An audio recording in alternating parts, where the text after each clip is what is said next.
Good evening all of you. সবাইকে শুভেচ্ছা।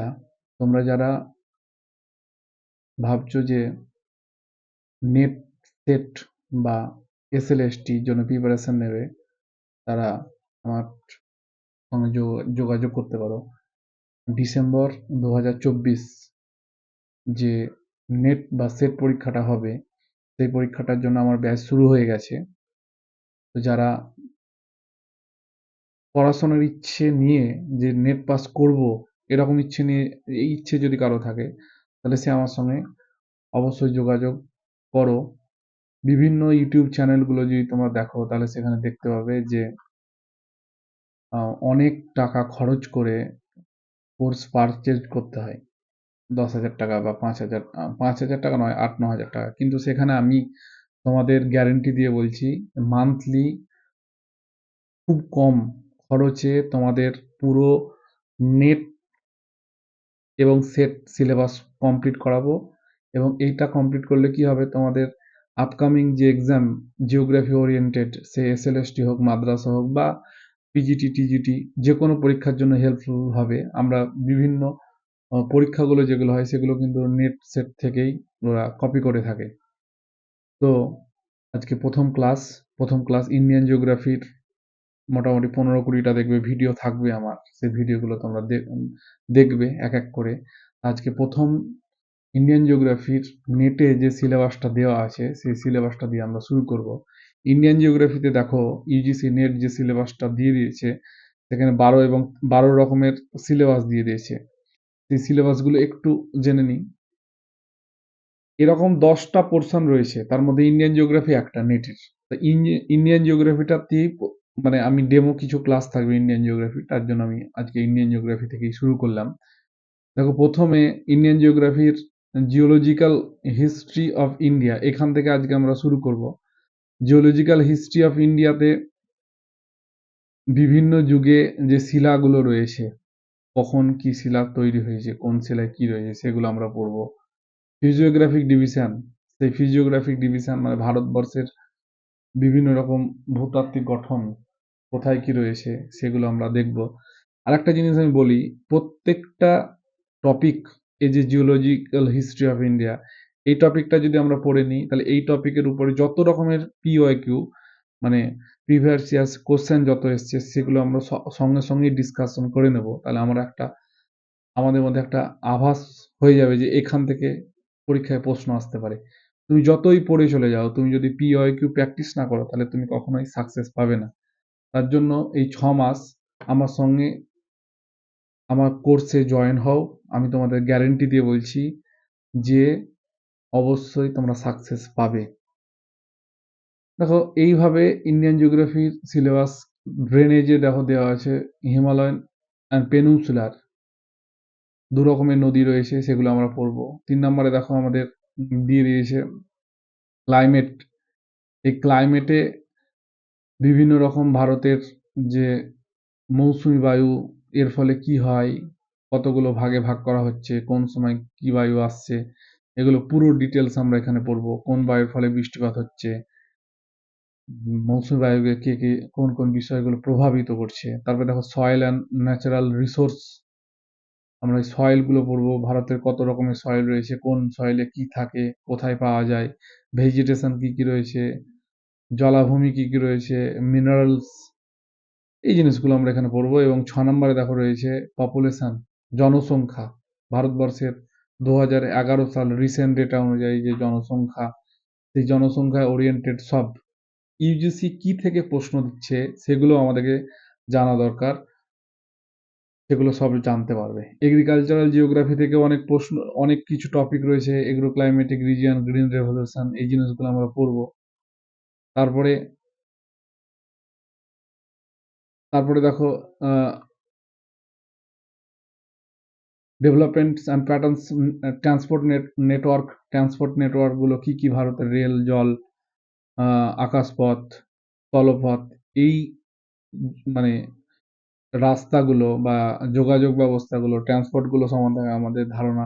এবং এখান থেকে ইউজিসি নেট রিসেন্ট ট্রেন্ড যদি আমরা দেখি, এই টপিকগুলো থেকে বেশি প্রশ্ন দিচ্ছে। ফিজিওগ্রাফিক পার্টগুলো বাদ দিয়ে ইন্টারন্যাশনাল এক্সটার্নাল ট্রেড গুলো আমরা পড়বো, কি কি আমদানি রপ্তানি করা হয়, ভারতবর্ষের অঞ্চল, রিজিওনাল ডেভেলপমেন্ট প্ল্যানিং কি কি রয়েছে, গ্লোবালাইজেশন কি, এটার ইম্প্যাক্ট, এই জিনিসগুলো, এবং আমাদের ভারতে কত রকমের ডিজাস্টার ম্যানেজমেন্ট হয়, ডিজাস্টার হয়, সেগুলো কি কি কোথায় কোথায় হয়, কি প্রভাব পড়ে, এর ডিটেলস। তো আজকে দেখো জিওলজিক্যাল হিস্ট্রি অফ ইন্ডিয়া, এটা থেকেই শুরু করা যাক। এখানে এটা খুব সহজ টপিক, এবং এটা অনেকে মনে করে খুব কঠিন টপিক। ক্লাস, দেখো এই পুরো ক্লাসটা আমার ভালো করে শোনো মন দিয়ে। আমরা কি করতে যাই, পুরো ডিটেলস পড়তে যাই, কিন্তু আমাদের অত ডিটেলস পড়ার দরকার নেই। আমাদেরকে পড়তে হবে এক্সাম ওরিয়েন্টেড, কোনখান থেকে প্রশ্ন আসবে, কোনখান থেকে আসবে না, এবং একটা বেস যেন তৈরি হয়ে যায়। বেস যদি তৈরি না হয়, তাহলে তুমি কখনোই এখান থেকে যতই তুমি পড়ো, তুমি কোনো অ্যান্সারই দিতে পারবে না। তার জন্য প্রথম কাজ হচ্ছে যে এখান থেকে আমাদেরকে বুঝতে হবে যে, দেখো তুমি এখন এই জিনিসটা সম্বন্ধে কিছু জানো না, জিওলজিক্যাল হিস্ট্রি অফ ইন্ডিয়া, কিন্তু এই ক্লাসটার পরে তুমি রিয়েলাইজ করবে যে অনেক কিছু জানতে পেরেছো। তার জন্য আমার কথাগুলো ভালো করে শোনো। তোমাদেরকে জ্ঞানী হওয়ার থেকে তোমাদেরকে কোশ্চেন কি করে পড়ে আসতে হয় পরীক্ষাতে, সেটা আগে জানতে হবে। দেখো, জিওলজিক্যাল হিস্ট্রি অফ জিওলজি মানে হচ্ছে পৃথিবী পৃষ্ঠের, মানে আমাদের ভূপৃষ্ঠের নিচে শিলার যে গঠন, স্ট্রাকচার, সেগুলো নিয়ে আমরা অধ্যয়ন করব, এবং কখন কোন শিলা তৈরি হয়েছে এবং সেই শিলাতে কি কি রয়েছে সেগুলো আমরা জানবো। এবং এই চ্যাপ্টারটা তুমি যদি জানো, মানে একটু রিয়েলাইজ করতে পারো, তাহলে একটা জিনিস মনে রাখবে যে এখান থেকে ভারতের মাটি, ভারতে কোথায় কি খনিজ পাওয়া যায়, সেগুলো সম্বন্ধে কিন্তু একটা ধারণা চলে আসবে। তোমার তোমাকে তুমি যদি নাও জানো, তাহলে কিন্তু তুমি আন্দাজেও 90% তোমার ঠিক হওয়ার সম্ভাবনা রয়েছে। কিছু জিনিস শুনলেই বুঝতে পারবে। দেখো, এটা ভারতের মানচিত্র, যাই হোক, মানচিত্রটার ওপরের অংশটা একটু হয়ে গেছে। তো এই যে মানচিত্র, এই ভারতবর্ষটা, পৃথিবী যদি আমরা দেখি, তাহলে পৃথিবীটা আজ থেকে 460 কোটি বছর আগে তৈরি হয়েছিল। তো পৃথিবীর বেশিরভাগ ভূমিরূপগুলোই কিন্তু পুরনো ভূমিভাগগুলো নেই, টারসিয়ারি যুগের নবীন সব এগুলো। তো পৃথিবীর এই যে পৃথিবীর পৃথিবীটাকে আমরা দুটো যুগে ভাগ করেছি, মহাযুগ। একটা হচ্ছে আদিম মহাযুগ, একটা জৈব মহাযুগ। এই জৈব মহাযুগগুলোকে আবার আমরা, এগুলো তোমাদের জানার দরকার নাই, জৈব মহাযুগগুলোকে আমরা তিনটি ভাগে ভাগ করেছি: প্যালিওজিক, মেসোজিক, সিনোজিক। প্যালিওজিক যুগকে আবার আমরা 6টি ভাগে ভাগ করেছি: Cambrian, Ordovician, Silurian, Devonian, Carboniferous, Permian. যাই হোক, তো প্রশ্ন হচ্ছে যে ভারতবর্ষের মধ্যে এই দিকটা হচ্ছে পূর্ব দিক, এই দিকটা হচ্ছে উত্তর দিক, এই দিকটা হচ্ছে পশ্চিম দিক, আর এই দিকটা হচ্ছে দক্ষিণ দিক।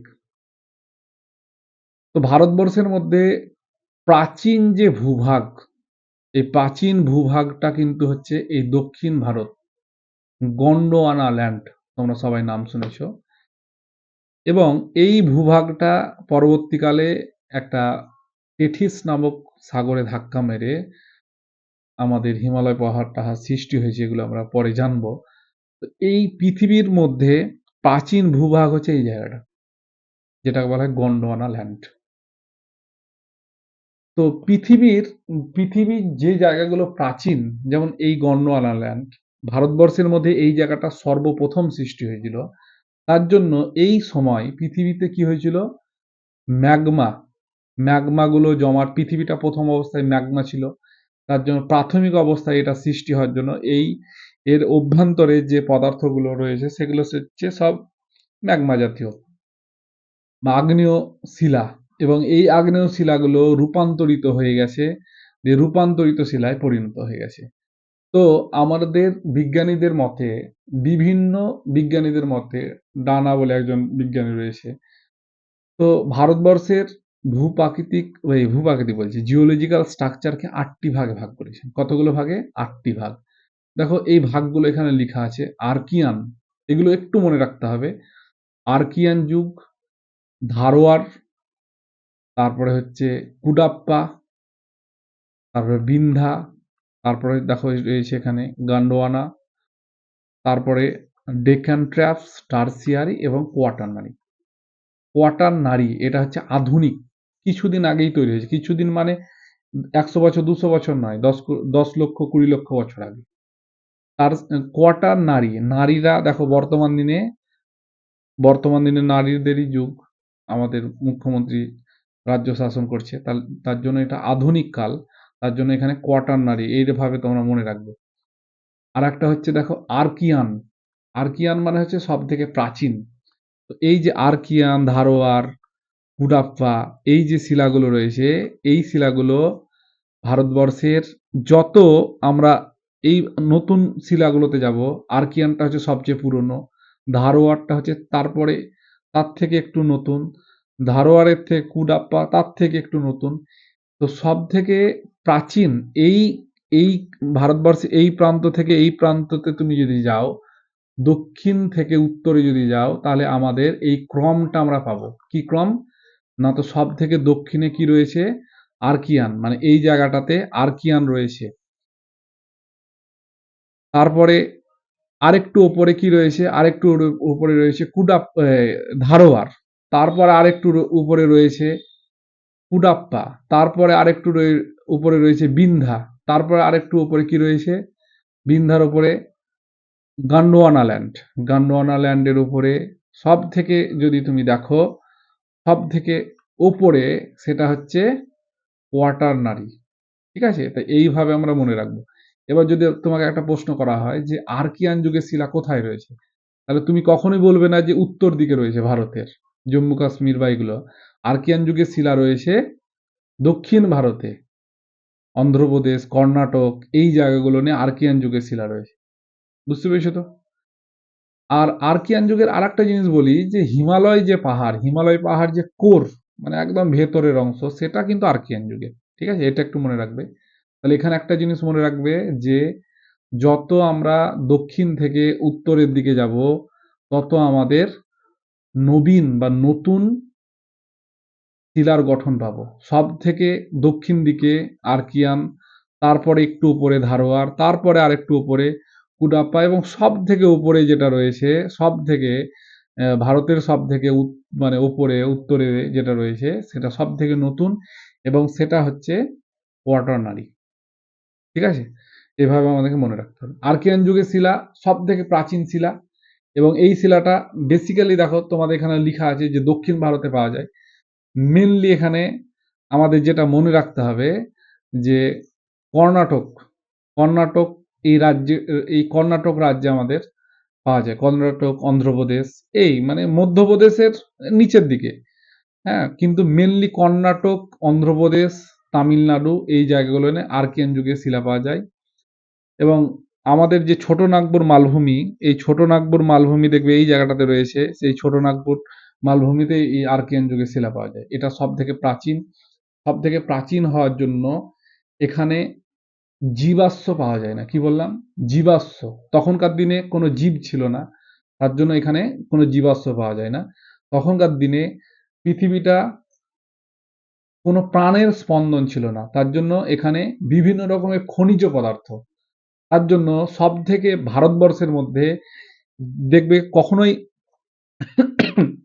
শুনতে পাবে না যে এইদিকে পাঞ্জাব, হরিয়ানা, হিমাচল প্রদেশ, এইগুলো নিয়ে কোনো খনিজ পদার্থ আছে। তাহলে এখান থেকে আরেকটা জিনিস বোঝা গেল কি, এই যে শিলা যেগুলো আমাদের রয়েছে, সেই শিলাগুলো আর্কিয়ান যুগের শিলাতে সব থেকে খনিজ পদার্থ বেশি থাকে, কারণ সেটা অনেক দিন আগে তৈরি হয়েছিল। এবং খনিজ পদার্থ বেশি হওয়ার জন্য দেখতে পাবে আমাদের বেশিরভাগ খনিজ ভাণ্ডার এই যে আমাদের দক্ষিণ ভারত, কর্ণাটক, অন্ধ্রপ্রদেশ, উড়িষ্যা, তারপরে এই পাট্টা, ছোট নাগপুর মালভূমি, এগুলো। ঠিক আছে? তাহলে এখানে দেখো এইটা থেকে আমরা এই জিনিসটাও জানতে পারলাম যে খনিজ পদার্থ। তারপরে দেখো ধারোয়ার, আর্কিয়ান যুগের শিলাটা একটু পরিবর্তিত হয়ে গিয়ে কিসে পরিণত হয়েছে? ধারোয়ার। দেখো এটা কর্ণাটকের ধারওয়াড় জেলা বা শিমোগা জেলা, এই দুটো জেলাতেই পাওয়া যায়, আর সেরকম কোথাও পাওয়া যায় না। এবং আরাবল্লী পর্বত, ভারতবর্ষের যে আরাবল্লী পর্বত রয়ে গেছে রাজস্থানে, এই আরাবল্লী পর্বতের এই শিলাটাও কিন্তু ধারওয়াড় যুগের শিলা। এবং এখানে এই শিলার মধ্যে খনিজ পদার্থগুলো সাধারণত রয়েছে। একটু আগে বললাম যে এই আর্কিয়ান যুগের শিলা পরিবর্তিত হয়েই ধারোয়ারে পরিণত হয়েছে। তাহলে এই ধারোয়ার যুগের বা ধারোয়ার রকেও কিন্তু খনিজ পদার্থ থাকবে, এবং খনিজ পদার্থগুলোর মধ্যে দেখো সোনা, এটা খুব ইম্পর্টেন্ট, লোহা, এই পদার্থগুলো কিন্তু রয়েছে।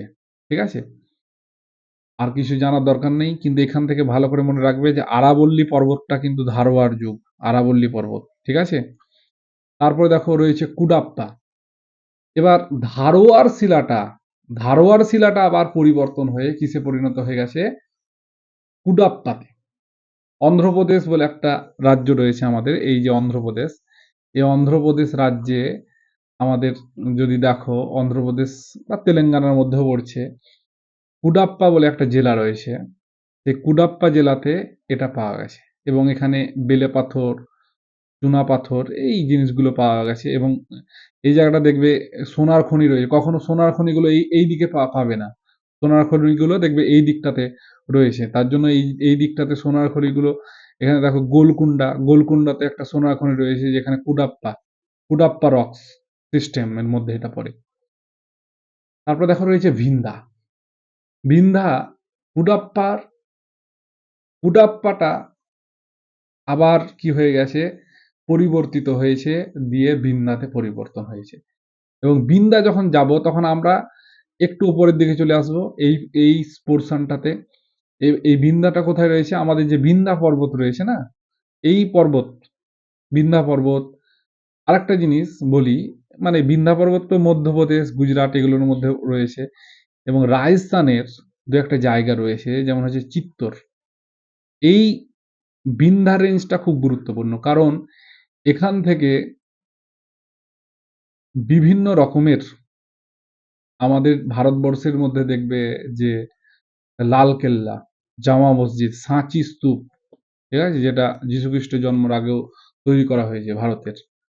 তো সেই যে শিলা, সেই মানে লালকেল্লা তৈরি বা সাঁচি স্তূপ তৈরি করা হয়েছিল এই যে বিন্ধ্যা রেঞ্জের শিলা থেকে, এবং যেটা রাজস্থানের যোধপুর, ঠিক আছে, রাজস্থানের চিত্তর, যোধপুর, এই জায়গাগুলো থেকে আনা হয়েছিল শিলাগুলোকে। তোমরা অবশ্যই জানো যারা ইতিহাস পড়েছো। তো এটা হচ্ছে এখান থেকে পরীক্ষায় প্রশ্ন দিয়ে দেয় যে আহ, লালকেল্লা কোন রক সিস্টেমের মধ্যে আসে? তাহলে এটা হচ্ছে বিন্ধ্যা রক সিস্টেম, সাঁচি স্তূপ। ঠিক আছে, এবার এবার দেখো গন্ডোয়ানা ল্যান্ড কার্বনিফেরাস যুগ থেকে, আমরা কার্বনিফেরাস যুগে যদি দেখো, পৃথিবীর মধ্যে কার্বনিফেরাস যুগ থেকে জুরাসিক যুগ সময়ে পৃথিবীর মধ্যে ব্যাপক জলবায়ুর পরিবর্তন হয়েছিল। একটু শুনে নাও। এই সময় পৃথিবীতে উল্কাপাত হয়েছিল। উল্কাপাতগুলো হওয়ার ফলে পৃথিবীর অ্যাস্তনোস্ফিয়ারের মধ্যে সেই উল্কাগুলো ছায়ে পরিণত হয়ে যায়। ফলে পৃথিবীর চারিদিকটা ছায়ে পরিণত হয়ে গেছিল। ফলে সূর্যের আলো আসতে পারেনি। সূর্যের আলো আসতে না পারার জন্য পৃথিবীটা একটু হলেও ঠান্ডা হয়ে যায়। ঠান্ডা হওয়ার জন্য কি হয়ে যায়? পৃথিবীর মধ্যে অনেক, মানে কি বলবো, হঠাৎ করে পৃথিবীটা ঠান্ডা হয়ে যাওয়ার জন্য পৃথিবীতে অনেক ফাটল বা পাত বা বিভিন্ন খণ্ডগুলো চারিদিকে সরে যেতে শুরু করে। তখনই কি হয়েছিল? পৃথিবীর উপরিভাগের যে গাছগাছালি যেগুলো ছিল, সেগুলো সব চাপা পড়ে গিয়েছিল। চাপা পড়ে গিয়ে কয়লার সৃষ্টি হয়েছিল। তো এই যে গন্ডোয়ানা, ভারতবর্ষের মধ্যে যেখানেই কয়লা পাওয়া যাবে, সেখানেই মনে রাখবে সেটা হচ্ছে গন্ডোয়ানা যুগের গন্ডোয়ানা। কয়লা যেখানেই রয়েছে ভারতে।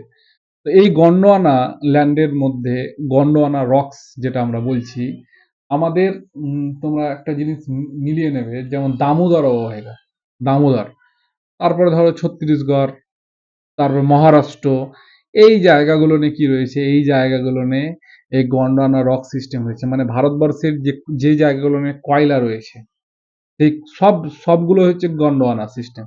এবং এখানে কিন্তু জীবাশ্ম রয়েছে। দেখো, এবার কিন্তু পৃথিবীতে জীব চলে এসছে, জীবগুলো চাপা পড়ে যায়, চাপা পড়ে সেখানে কি হয়ে যায়? কয়লা সৃষ্টি হয়ে যায়। ঠিক আছে, তো এই জিনিসগুলো তোমরা মনে রাখবে। তারপর হচ্ছে ডেকান ট্র্যাপ আমরা কি?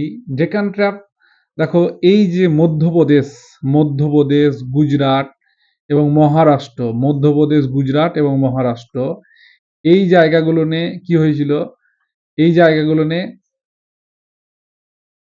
একটা সময় ক্রিটেসাস যে পর্যায়, সেই ক্রিটেসাস পর্যায়ে ভারতবর্ষে একটা লাভা ফ্লো হয়েছিল, লাভা উদগীরণ হয়েছিল। এবং এই লাভা উদগীরণের ফলে কিন্তু এখানে একটা শিলা তৈরি হয়, সেই শিলাটাকে বলা হয় ডেকান ট্র্যাপ। পশ্চিম থেকে পূর্ব দিকে আস্তে আস্তে সিঁড়ির মতো উঁচু হতে থাকে।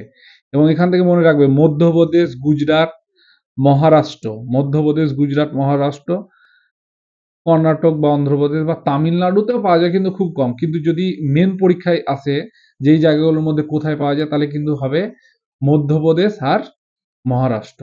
ঠিক আছে, মধ্যপ্রদেশ আর মহারাষ্ট্রতে কি পাওয়া যায়, ড্রেকান ট্র্যাপ বা লাভা। এই লাভা তোমরা দেখেছো যে কৃষ্ণ মৃত্তিকা যেখানে রয়েছে সেখানে কিন্তু এই ডেকান ট্র্যাপটা রয়েছে। তাহলে যদি বলে দেয় তোমাদের প্রশ্নতে যে দেখো যে ভারতের কোথায় কৃষ্ণ মৃত্তিকা বা কালো মাটি কোথায় রয়েছে, তাহলে এখান থেকে তোমার মধ্যে একটা জিনিস মাথার মধ্যে ঢুকে যাবে যে ডেকান ট্র্যাপ অঞ্চল।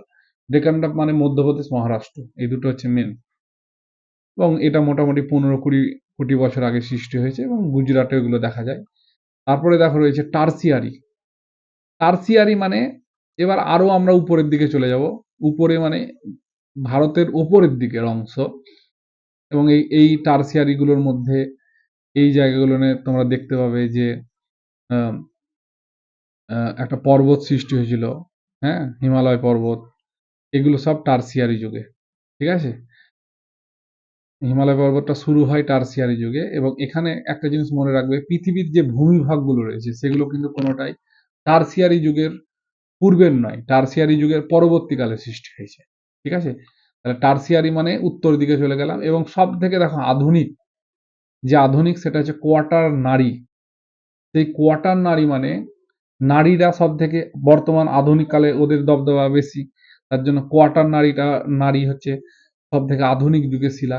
এবং এই শিলাগুলো কি টার্সিয়ারি যুগের যে শিলা, সেই টার্সিয়ারি যুগের শিলাগুলো নদীর দ্বারা চলে গিয়েছে, বিভিন্ন জায়গাতে বদ্বীপ সৃষ্টি হয়েছে, নদী অববাহিকা সৃষ্টি হয়েছে, সিন্ধু, গঙ্গা, ব্রহ্মপুত্র নদী অববাহিকা।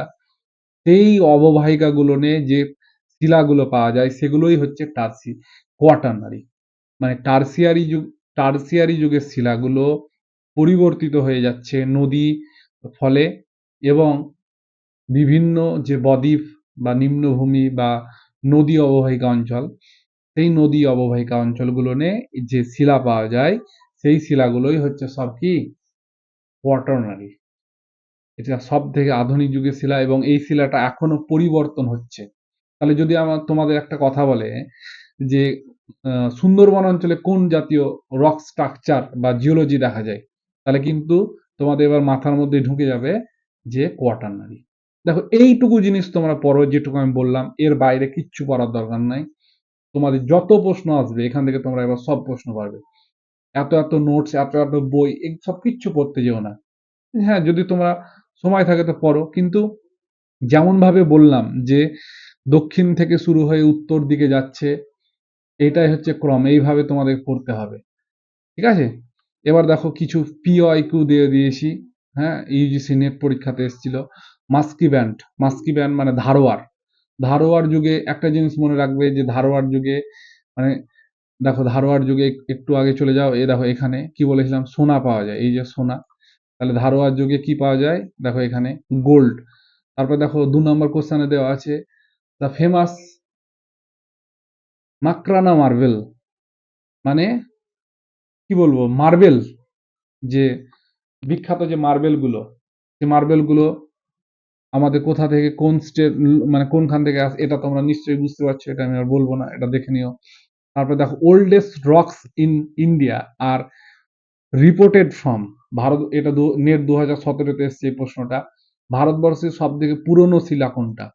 দেখো এখানে তোমরা এবার নিশ্চয়ই যদি ক্লাসটা পড়ে থাকো তাহলে নিশ্চয়ই এই অ্যান্সারটা দিতে পারবে কোনটা। ঠিক আছে, তারপরে দেখো এই 4 নম্বর প্রশ্ন, মানে সব প্রশ্ন, যতগুলো প্রশ্ন ইউজিসি নেট এসছে আজ পর্যন্ত সব প্রশ্ন দেখো এখানে দেওয়া আছে। এইভাবে আমরা প্রত্যেকটা টপিকের আমরা আলোচনা করব। আমরা ডিটেলসে পড়বো ও এক্সাম ওরিয়েন্টেড পড়বো কোন জিনিসগুলো থেকে আমাদেরকে প্রশ্ন আসছে। তো আশা করছি তোমরা আজকে কিছু নতুন শিখেছো। যদি কিছু নতুন শিখে থাকো তাহলে অবশ্যই কমেন্ট করে জানাও। আর কোর্সের সঙ্গে যুক্ত হতে গেলে আমাকে দেওয়া নাম্বারে ফোন করো। সবাই ভালো থেকো, সুস্থ থাকো। Thank you.